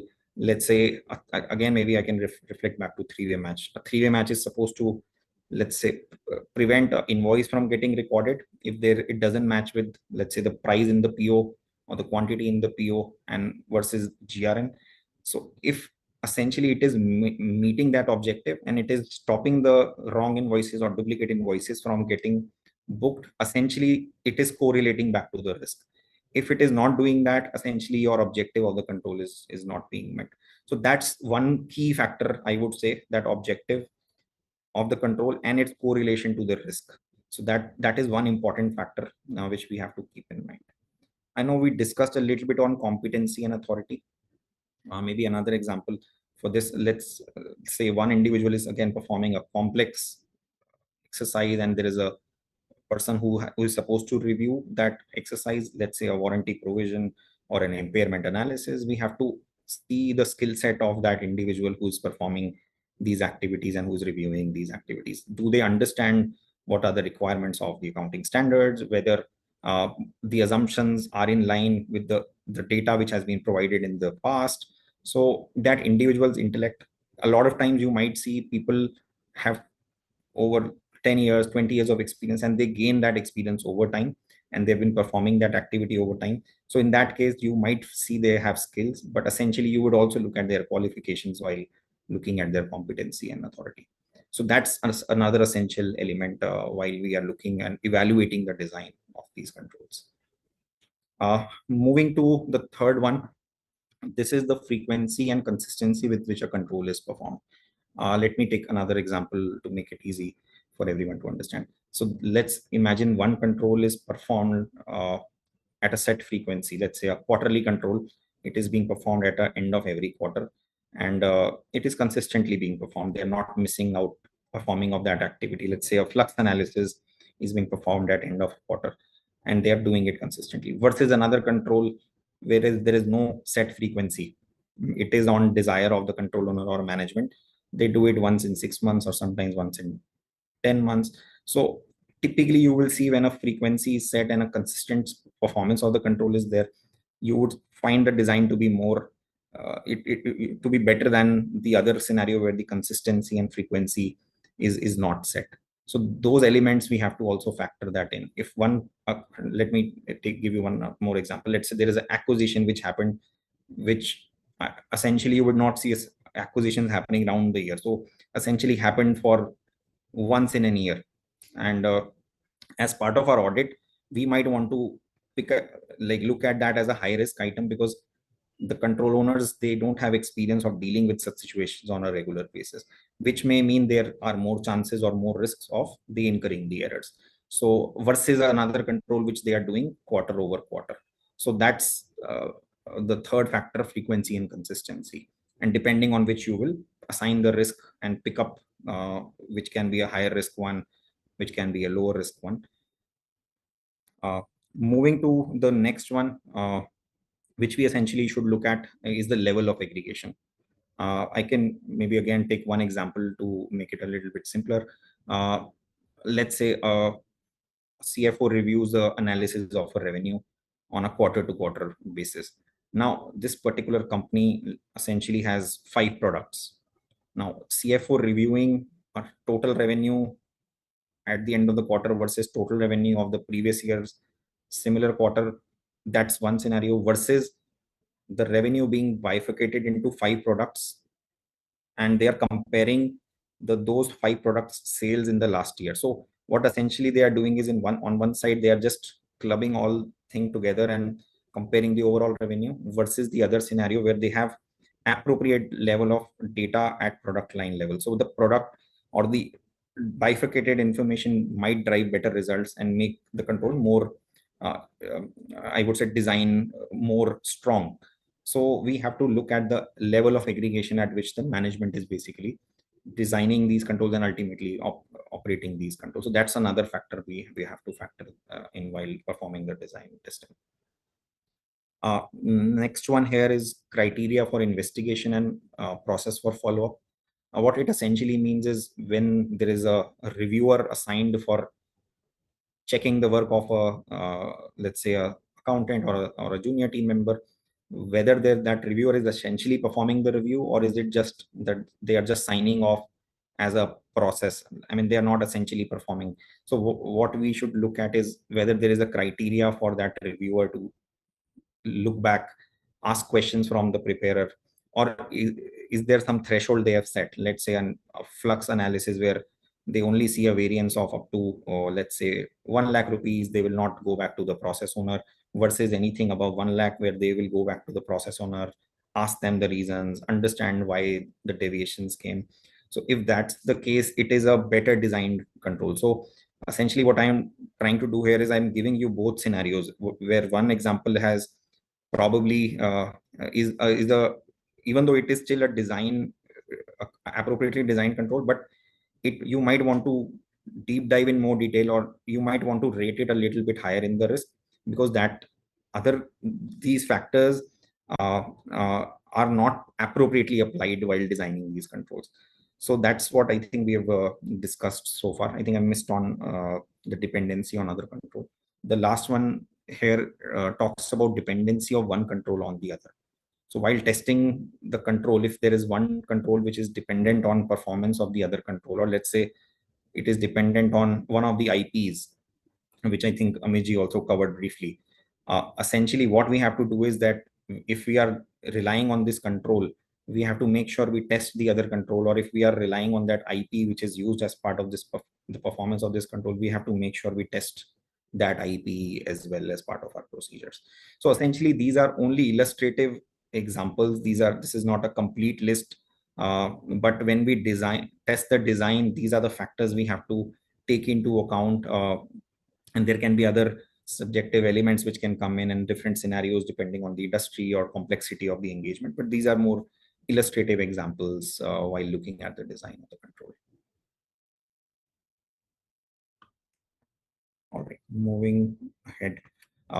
Essentially, after completing the test of design, as an auditor, we have to basically form an opinion whether the design of the control is appropriate or not, whether basically it is effective or ineffective. If it is effective, we basically move to the next step. Obviously, we will go through the next slides of operating effectiveness testing. But let's say it is ineffective. I think we have briefly covered our communication with those charged with governance, with management. We allow them time to fix them, to remediate those things. If they are able to remediate, we can retest before balance sheet date, and we can firm up our opinion. If they are not able to do that, we evaluate the deficiencies and we take an impact on our audit opinion, which we will definitely discuss in the upcoming slides. Moving on to the operating effectiveness testing. So far we have looked at the design part of the control. Whichever controls have passed the design, or let's say are effective on a design front, we conduct a design of a test of operating effectiveness of those controls. Essentially, the objective, and I know we have looked at this towards the start as well, essentially the objective of the auditor is to determine whether control is operating as designed, and the person who is performing these controls has the necessary competence, authority to perform these controls. So, and if that is not the case, then we basically say that there is a deficiency in the operating effectiveness of control, and we deal with it in our audit opinion, which I will definitely cover in the next slide. So essentially, it is a test where we are essentially picking up samples from the population. So we first have to assess the risk of where the risk lies. Let's say there are some processes which we feel are low in risk. There is not much risk. The person who are dealing with those processes are also competent enough. So you might factor in those processes. Let's say there is a process where there has been a strong history of errors. There have been number of errors in the past. You might want to make that particular process or a control as a more riskier one, and you might want to test a little bit more in detail. Your nature, timing, and extent of procedures will be definitely more in detail, more pervasive to that particular risk, versus a control where you see a little bit of a less risk. You will also see a impact on the sample size when we look at the sample size chart. You will also see that what impact does this have on the sample size as well. So that's the risk, and we planning the nature and timing and extent of this. While we perform the test, ultimately the objective is that whether this control has sort of operated effectively.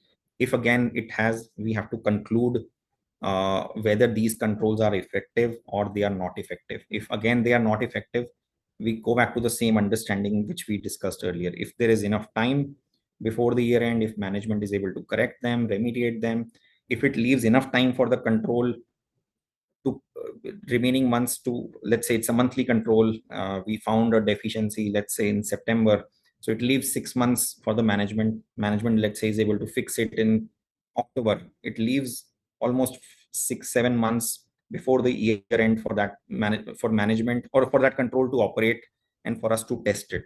And our opinion ultimately has to be on the balance sheet date. So if it has enough time before the year end and the control has been operating effectively for the rest of the year, it can still have a clean opinion in the ICFR report. Let's take a look at the sample size. So essentially, when we look at the automated controls, so these are controls which are typically driven through your IT applications. Essentially, sample size suggested is a sample of 1 for these. Essentially, the logic behind this is if the configuration of the system, the application is done in an appropriate way, it will give the same result every time. So if it is accurate one time, it is typically expected because the configuration of the controls, there is no human intervention or a bias which comes in. So that's the logic for having 1 as a sample size. While when we look at the manual or ITDM controls, there are 2 critical factors which drives your sample size. Essentially, the risk, which we discussed in previous slide, and the frequency of control. So imagine a control which is very high in risk and it is, let's say, performed daily, versus a control which is, let's say, performed quarterly and maybe a low risk, high risk. So depending on if the frequency is more and the risk is more, sample sizes will be much more than the scenario where your frequency is less and lower. So if you go through this in case of annual, considering the population is in annual is 1, so even in both cases, higher and lower, you will just check 1 sample. Even quarterly is similar. If you see, there are 2 samples where we have to ensure at least the year-end sample has to be part of the testing. When you look at monthly, this is where the risk, considering higher, the sample sizes increase. So in case of lower risk, monthly has 2. In case of higher risk, monthly has 3 samples. Moving on to weekly and daily, you would see 5 and 8. Daily is 15 and 25. Now there are certain controls which, rather than being daily, they are frequently multiple times a day. Let's take one example. Let's say there is an invoice approval control. So now number of transactions are happening, invoices are getting approved. So it's a recurring manual control multiple times a day. So those that particular category involves about 25 samples when it's a low risk control versus 40, which is a reasonably high sample size in case of a high risk of failure of a control. So that's how the guidance note has laid down the sample size for our reference. But yeah, essentially you are looking at frequency. Essentially you are looking at the risk. More the risk and more the frequency of performance of the control, more your sample size, and vice versa. If the frequency is less, low risk, the sample sizes will be on the lower side. All right. Now, considering we have come this far, we have looked at the design. We have looked at the operating effectiveness. We have done pretty much the testing of this. Now we have to conclude. Let's say we encounter multiple errors in or multiple deficiencies in the internal controls. So basically, how we categorize our deficiencies is one can be a control deficiency versus another side, which is more severe, is a material weakness. So let me take up material weakness first, and it will be easy for everyone to understand. Essentially, a material weakness is basically a deficiency or a combination of deficiency in internal controls over financial reporting, where you see a reasonable possibility that a material misstatement of the company's financial statements will not be prevented or detected on a timely basis. Essentially, what it is meaning is that there is a reasonable possibility, high chances that an error will be there in your financial statement, and your controls are basically not good enough to catch those errors. So if the likelihood and magnitude, essentially in this particular case, since the possibility is reasonable, so and the magnitude which we have to judge basis our auditor judgment, whether this can be having a bigger impact. Let's say if the transactions are thousands of transactions, volume is also very high. So magnitude and impact is we have to judge basis our judgment. And if the impact is much bigger, then we categorize the deficiency as material weakness.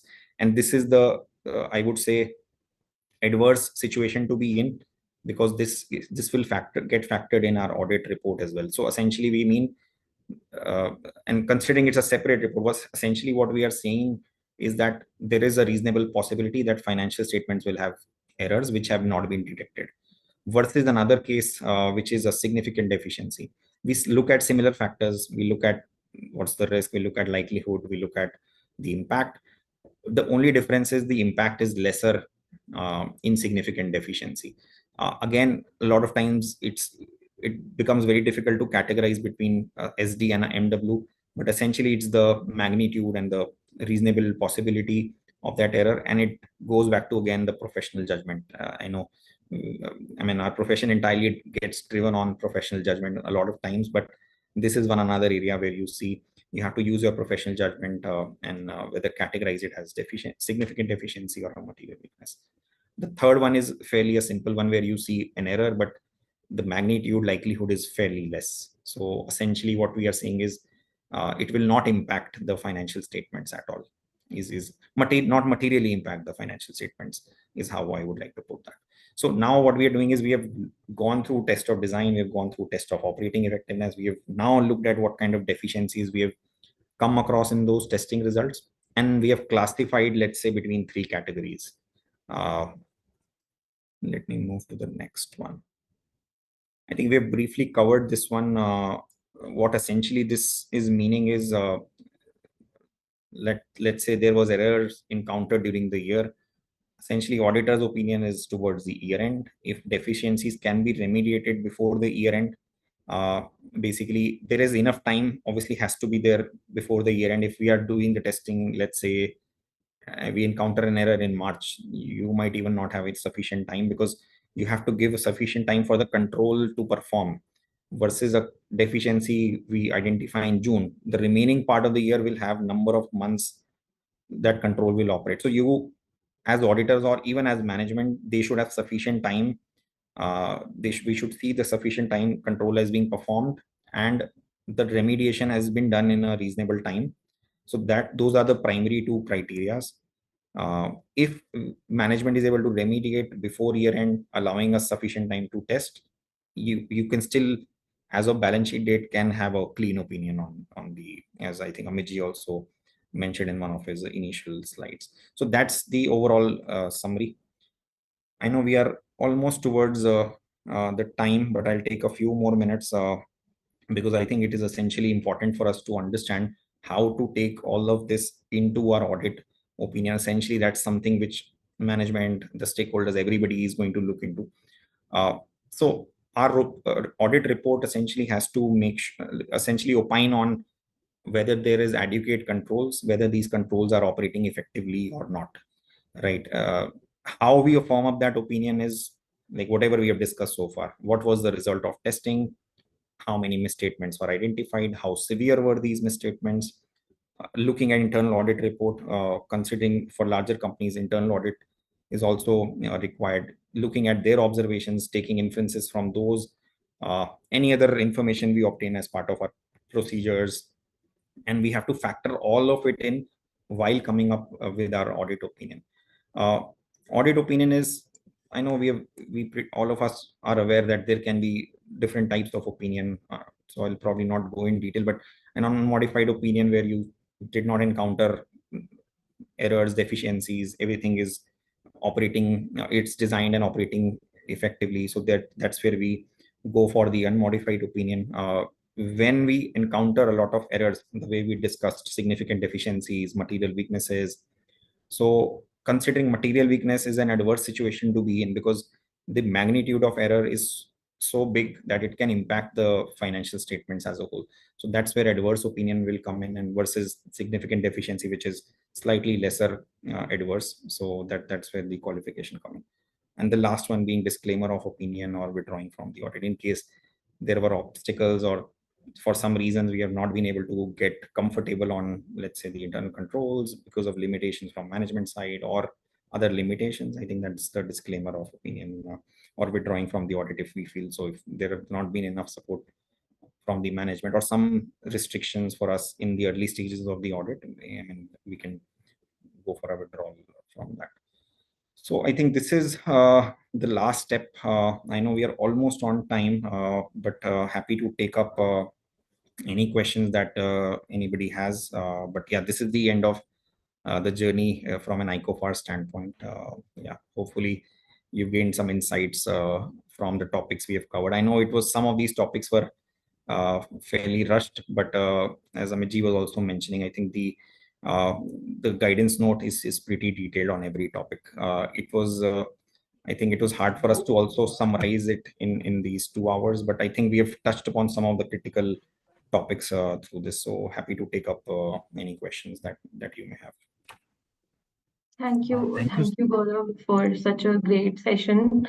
I have some questions that I would like to ask you. So the first, that if there is any scope of limitation while performing the internal controls over financial reporting in any engagement, how would the auditor should determine that whether he should withdraw from the engagement or give a disclaimer from the engagement? Okay, that's a good question. See, here we reflect back on some of the laws and regulations, and maybe I can reflect back on the LODR requirements of SEBI. So let's say we are far in the audit. We have done the limited reviews for the first 3 quarters. We are in the 4th quarter where we realized that there are some limitations to our scope. There are some restrictions because of which we want to withdraw. Ideally, we are far along in the process, so those rules and regulations will not allow us to withdraw from those audits. But let's say in a situation where we are in the 1st quarter where we see there are enough limitations coming from management side, or I mean, they are not supporting for some reasons. So all those cases, if we are early in the audit, then you still have the option to withdraw. But when we are far along the audit, ideal way would be to disclaim your opinion. Let's say, I'll maybe give you an example. Let's say the inventory records were not properly maintained by the management. It is very difficult for us to comment on the effective, like the balance of inventory. So we can disclaim we can give a specific disclaimer instead of withdrawing if we are far along the audit. But again, it's a judgment call.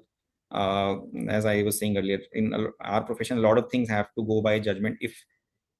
If you're far along, I mean, it makes it a little bit difficult versus when we are early in the audit. And then we have to look at the specific requirement. As I mentioned, LODR requires us, if we have done 3 LRs, then you have to complete the audit and give your disclaimer.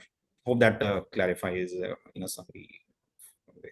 Yeah, that do clarifies. Thank you for that. The next question that I have is what are the differences in the course of action which should be taken when the design deficiency has been identified versus if there is any deficiency that has been identified in operating effectiveness testing? Okay, that's a good question. So maybe I'll take a minute or so to brief. So when we are at the design stage, essentially, if we encounter deficiency at a design stage, ideally we will not proceed to the operating effectiveness testing for that particular control, because there is no point of testing operating effectiveness when we know the flaws in the design at that particular stage. Now, it depends on the timing of the testing and communication with those charged with governance. If management gets enough time during the rest of the year to fix those gaps, to basically remediate those gaps, allowing us to also go back and test and basically opine much before balance sheet date. So in those cases, you will still get opportunity as auditors. We will still get opportunity to retest them and give a view if they are operating effectively or not, because we have to reflect back. I think to the initial slide where Amiji also mentioned that the opinion is on the balance sheet date. So if it's a little bit subjective, if you get enough time at design stage, essentially you will get enough time if they are able to fix gaps. well and good, and then they can fix, we can retest, versus when we are doing operating effectiveness testing. If it is too late for management to fix it, or let's say they fix it, but it's difficult for us to, within that short span of time, test it, or the control has not operated after it has been remediated, in those cases, I would say it will have an impact on your opinion of the audit.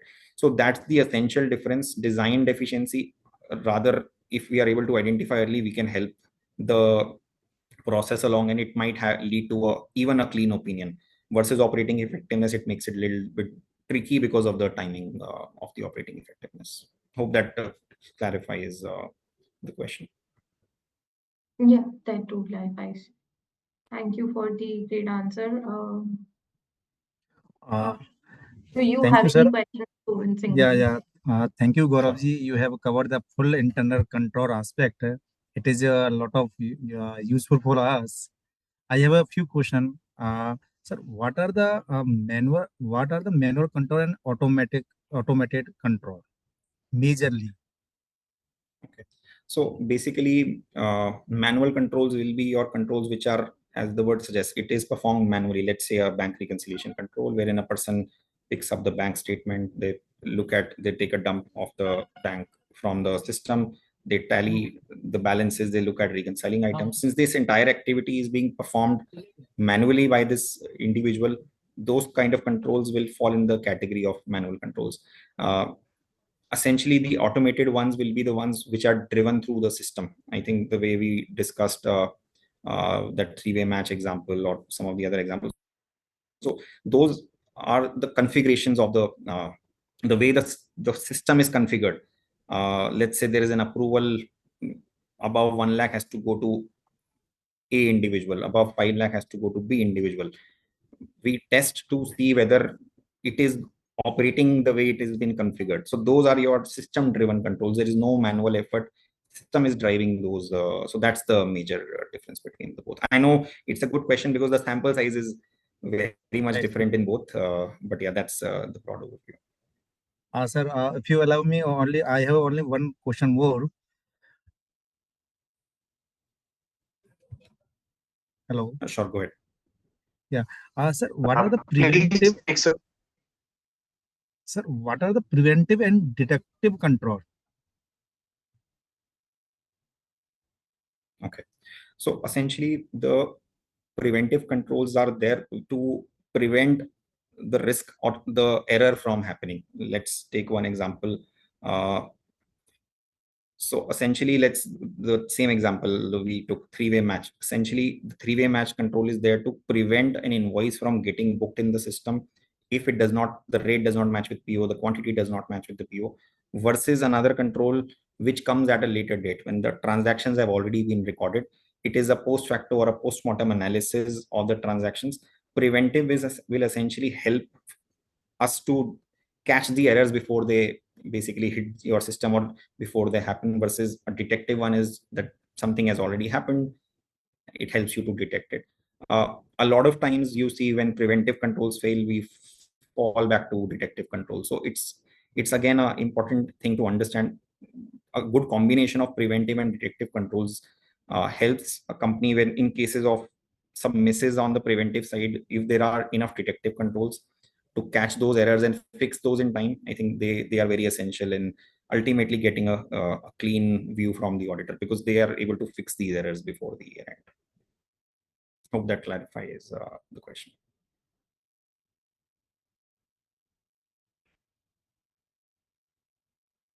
Yeah, thank you, sir. Thank you. Thank you, sir. Thank you so much for such a wonderful deliberation. Thank you so much, Govindji. Thank you so much to kindly moderating this webinar. And it was wonderful deliberation from your side also, sir. And you have covered all the aspects relating to this IFC sector. And on behalf of WSB of ICI, again, I extend my heartiest thanks towards you for sparing your valuable time. You were having so many audit committee meetings, and apart from having your busy schedule, you have given your kind consent to deliberate for the sake of the profession and for our members. So thank you so much, Gaurav ji, for your kind consent and you have deliberated today. So thank you so much, Gaurav ji, and in absentia, C. Amit Garg ji also for his wonderful deliberation. And I also extend thanks to all the participants of today's webinar. And thank you to Madam Simran ji and Govind ji for wonderfully moderating the webinar. Thank you so much. Thank you so much, everyone. Thank you, sir. Thank you, everyone. Thank you.